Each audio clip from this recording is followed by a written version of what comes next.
Parhalaan, lebih dari sekadar kalender.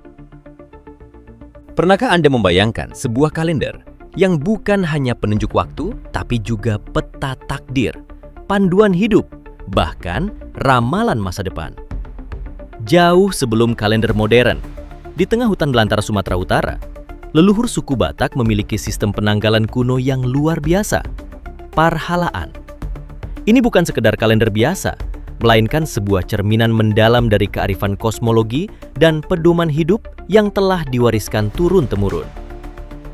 Siapkah Anda menyelami misteri waktu ala Batak? Nama Parhalaan sendiri berasal dari kata hala yang berarti kalajengking, hewan berbisa yang sangat ditakuti. Simbolisme ini sangat mendalam.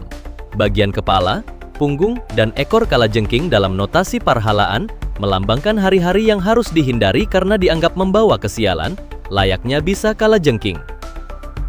Sebaliknya, bagian perut kalajengking melambangkan hari-hari yang baik dan menguntungkan.